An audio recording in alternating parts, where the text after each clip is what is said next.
রাত্রিরে আরেকটা ব্লগ নিয়ে এসে তোমাদের কাছে তোমাদের সামনে এলাম।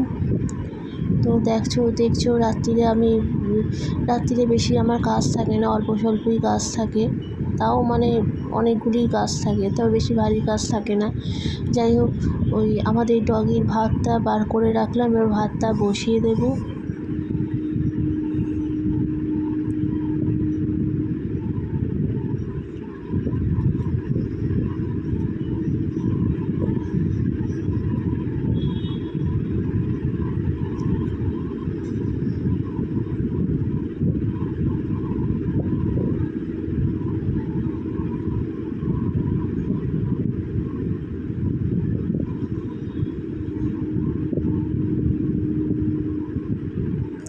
আমার এই ব্লগটা তোমাদের কীরকম লাগছে একটুখানি কমেন্টে লেখো, সাবস্ক্রাইব করে দিও।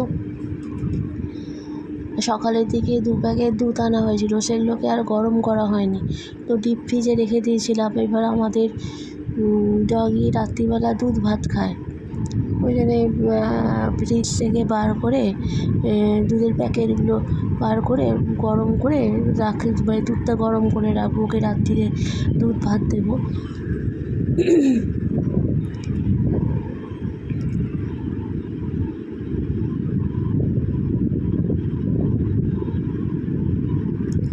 জেনারেলি আমি রাত্রিবেলা একটু রাত্রির পরেই রান্নাঘরে আসি 9টার দিকে, কেন আমার হাজব্যান্ড আসে অনেক।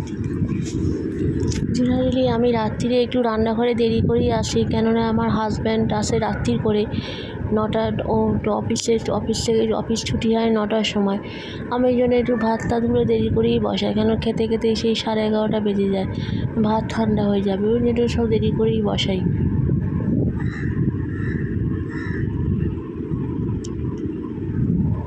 আমার এই ব্লগে 2-3 জন নতুন বন্ধু এসেছে, আমার খুব ভালো লাগছে, আমি তাদের সাথে কথাও বলেছি।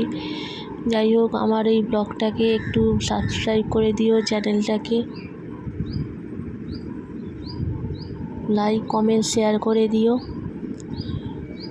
আমি একটা ছোট্ট ব্লগ নিয়ে এসে তোমাদের সামনে উপস্থিত হয়েছিলাম।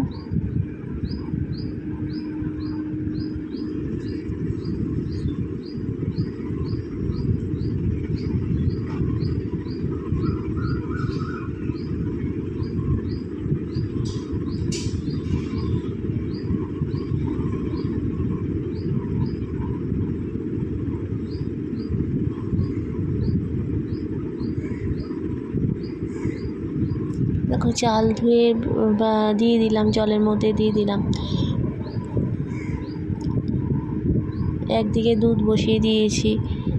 যাই হোক, আমার এই ব্লগটা একটুখানি ছোট, আবার পরের নেক্সট ব্লগে তোমাদের সাথে দেখা হবে।